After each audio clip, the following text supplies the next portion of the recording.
Fala investidora, como é que vocês estão? Espero que sejam todos muito bem. Quem fala é o André, criador do canal, e hoje eu vou trabalhar com vocês a CBA3, uma empresa que eu aposto que muitas pessoas foram atraídas por conta de uma narrativa a respeito do alumínio, da necessidade nos carros elétricos, a questão também de geração de energia eólica. Então existe aqui um componente muito interessante, mas eu vou trabalhar com vocês um fato relevante que saiu hoje a respeito de dividendos, que particularmente me soou bastante estranho.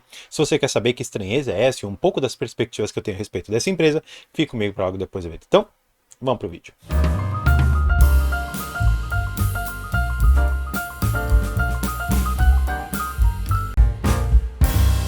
Para a gente começar, eu queria apenas elucidar algumas coisas com vocês. Imagina, por exemplo, que você tenha um determinado negócio. Você tem uma vendinha ali no bairro da sua casa. E aí essa vendinha ela começa a ir super bem, você começa a distribuir lucros, mas de repente a maré vira, um concorrente grande abre perto de você e você perde muito desse mercado. E aí você começa a se endividar, você começa a ter dificuldade de venda, o valor que você colocava antes, porque você era o único ali na região, você teve que colocar seus produtos num preço mais baixo. E aí, chega no final de tudo isso, você abre ali o extrato bancário da sua empresa e você fala, poxa, eu não estou tão bem capitalizado, eu tenho umas dívidas que vão vencer. Então, o que eu vou fazer? Eu vou ao banco e eu vou pedir um empréstimo para esse banco para que eu continue aqui com o meu capital de giro.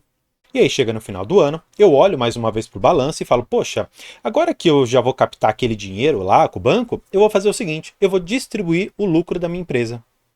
Mas calma, você já não estava nem dando lucro, você estava dando prejuízo, você quer distribuir dividendos, sendo que você precisou se capitalizar? Se essa história te pareceu familiar, você vai entender qual é a minha crítica hoje com Cebave. Basicamente, o que eles fizeram? Eles anunciaram aqui um pagamento de dividendos. Na verdade, vocês vão poder enxergar aqui comigo, tá bom? Que se trata de um juro sobre capital próprio. Tá aqui, ó, totalizando aqui 34 centavos por ação, o valor de 206 milhões de reais. Eles vão pagar aqui esses dividendos, né, tendo como data posição acionária de 27 de abril, lá de quando? 2023. Sendo que desde 28 de abril de 2023, essas ações estão sendo negociadas ex-dividendos.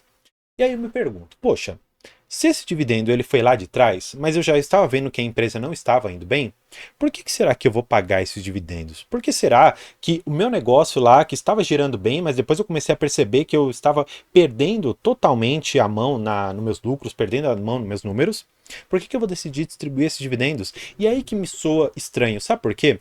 Porque eles decidiram fazer o seguinte, anunciar aqui que eles iriam fazer um aumento de capital no valor de quanto? 139 bilhões de reais. Se você tem 139 que você quer aumentar e você tem o valor de 206 para distribuir, poxa, por que você não retém? Por que você emite novas ações? Por que você dilui o capital acionário, sendo que você tinha esse dinheiro em caixa para pagar? Isso aqui me soa extremamente mal, me soa totalmente uma falta de organização na gestão. Era simplesmente aqueles anunciarem o seguinte, olha, já que nós pretendemos fazer um aumento de capital ou reduzir aqui os dividendos que nós vamos pagar, eu prefiro reduzir os dividendos que eu vou pagar em função ali de manter a base acionária da maneira que ela está, não diluindo o acionista que está aqui. E aí, isso me soa um alarme muito grande em relação à governança, porque se de um lado você tem um dividendo aqui de 34 centavos no valor de 206 milhões, mesmo que eles sejam lá do começo do ano. E depois eu tenho aqui um aumento de capital, sendo que eu poderia ter aqui o máximo de 206 milhões e 42. Olha só que curioso, gente. Olha só curioso. Aqui, ó, o pagamento de 206 milhões e 42 e eles poderiam aumentar o valor do capital em 206 milhões e 42. Estranho, vocês não acham? Eu particularmente acho estranho porque até na vírgula, eles estão acertando aqui o quanto que você vai receber de dividendos e o quanto que necessitaria de aumento de capital. Então, para mim, não faz sentido nenhum. Porque, basicamente, sabe o que eles estão te fazendo? Eles estão fazendo o acionista de besta. Por quê? E assim, com devido respeito à companhia, não estou falando mal dos gestores, mas veja se você concorda comigo. Quem é beneficiado pela distribuição de dividendos? A própria Votorantim, os próprios acionistas de referência. Quem que é prejudicado na emissão de novas ações, se você não fizer a subscrição, ou mesmo que você faça, você vai acabar desembolsando 206 milhões para você colocar de capital e a empresa vai pagar 206 milhões. É como se eu trocasse de um bolso do outro. Só que bolso que está entrando e que bolso está saindo? Você está pagando, você está recebendo dividendos com base numa posição acionária de lá de trás, e quem vai receber esses dividendos, que já está na companhia há muito tempo e que basicamente não vai ter uma redução no seu caixa, é a própria companhia. Para mim, isso é um indicador de governança extremamente danosa para o acionista. Eu, particularmente, vislumbrava essa empresa por longo prazo. Olhava ali seus números e imaginava que poderiam sim ter uma reestruturação boa. Mas olha só que interessante aqui nos resultados. Eles tiveram, não é novidade para ninguém, que aqui ó, no segundo trimestre de 2023 já tiveram um prejuízo de 50 milhões. Aqui no terceiro tri de 2023, data anterior, ou seja, dessa divulgação de dividendos que eles iriam pagar, porque lá nós tínhamos a data de corte, mas eles não disseram quando seria o pagamento. Eles poderiam ter cancelado esses dividendos para não ter que fazer uma nova emissão de ações e simplesmente falar, olha, acionista, vamos com calma, nós estamos precisando aqui de dinheiro, eu não vou te pagar aquele dividendo. E a Sebavi, ela faz um trabalho extremamente danoso. E aqui eu trago um pouco mais sobre o fluxo de caixa da empresa. Você vai perceber aqui esse indicador, aqui embaixo, ó, se chama fluxo de caixa livre, ou basicamente o dinheiro que a empresa ela teria para investir nas suas atividades. O fluxo de caixa é basicamente como se eu abrisse meu extrato bancário e visse se eu estou no positivo ou se eu estou no negativo. No final das contas, eles estão no negativo, com 257 milhões negativos. E aí, simplesmente, eles emitem mais ações para, mais uma vez, beneficiar o controlador e prejudicar o acionista minoritário. Eu, particularmente, fico de fora de empresas que têm esse tipo de atitude. Eu, particularmente, não concordo com nada disso, mas, ainda que eu não concorde, olha só que curioso. Os analistas, eles estão recomendando que essa ação, ela pode chegar até o valor ali de mais ou menos os seus R$7, tá bom? Ó, vamos mais uma vez aqui, ó. Esse daqui é o site da Microsoft Start, tá bom? É tudo aberto aqui, vocês podem ter a cotação.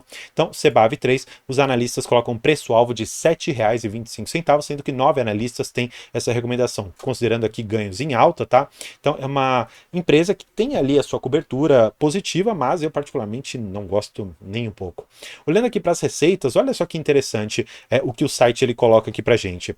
Lá, para o primeiro semestre de 2024, eles consideram um lucro por ação, que é o earnings per share, ou seja, o ganho por ação, só está em inglês isso aqui, de aproximadamente 6 centavos. No segundo semestre aqui de 2024, eles consideram um ganho de 5 centavos. Ou seja, no ano todo, se eles distribuírem 100% do que eles vão conseguir supostamente lucrar aqui por ação, eles vão distribuir 11 centavos. Ou seja, nada para o pequeno acionista. Eu, particularmente, depois de tudo isso aqui que eu estou vendo, eu simplesmente cravei um X e muito grande em cima da CBA. Porque esse tipo de gestão, esse tipo de comportamento dentro do mercado acionário, para mim, ele é extremamente danoso e justifica, para mim, um motivo extremamente claro de que a gestão ela não está alinhada com o pequeno acionista. Me parece, na verdade, que ela está muito mais preocupada em colocar dinheiro na mão de alguém do que efetivamente transformar a empresa em algo grande. Porque se você olhar para todos os ganhos aqui da empresa, você vai perceber que ela tem muita receita em real. E sabe qual é o curioso? A dívida dela é em dólar. E aí, eu vou até trazer vocês aqui para a parte do endividamento, que está na página 16, eu estudei já um pouquinho disso aqui, ó. Olha só, olha quanto que nós temos de abertura por moeda. O dólar é esse azul mais escuro e o real esse mais caro. 78% da dívida da companhia está em dólar, sendo que a sua receita é o quê? Em real. E isso está lá no comecinho do documento. A gente pode até dar uma procurada onde estão os ganhos da empresa na parte de Brasil, na parte de exterior, tá bom? Tá aqui para cima, ó, tá aqui, gente, tá aqui. Eu não estou mentindo e quando eu falo, eu trago dados para vocês, isso é muito importante. Volume de venda de alumínios, mercado interno, ou seja, Brasil, o azulzinho, claro, 93%, 92%, exportação, 8%. Então, se eu tenho uma exportação que é baixa e a minha dívida é em dólar, olha aqui o descasamento. Olha o descasamento que nós estamos tendo aqui. E a empresa ainda faz essa emissão para quê? Para pagar essa dívida em dólar, para colocar a goela abaixo ali no acionista, um tipo de atividade que para mim deveria ser investigada pela CVM, porque esse tipo de comportamento ele é danoso para o acionista e apenas beneficia os seus controladores. Não sei se você concorda comigo, se você não concordar, não tem problema, pode deixar aqui embaixo, porque eu gosto de debater as empresas com você. E claro, se você quiser saber mais sobre o conteúdo financeiro, ter uma capacidade analítica clara para que você não caia nesse tipo de besteira, dê uma olhada lá no link da descrição, no primeiro link, que é a área de membros. Lá eu te explico balanço patrimonial, demonstrativo de resultados, demonstrativo de fluxo de caixa, faço análise de diversas empresas e ainda estou considerando colocar uma parte de valuation lá dentro. Tudo isso você pode considerar um valor extremamente simbólico, porque com apenas uma consulta comigo, que basicamente você também tem esse direito aqui, em uma consulta você já consegue o valor do ano todo a parte de membros, porque lá eu mostro estratégias extremamente validadas no tempo e com bons indicadores financeiros que vale sim a pena investir no mercado, desde que você saiba efetivamente onde colocar o seu dinheiro para não cair nesse tipo de pegadinha, tá bom? Então espero que você tenha gostado. Por hoje é isso. Muito obrigado. Tchau.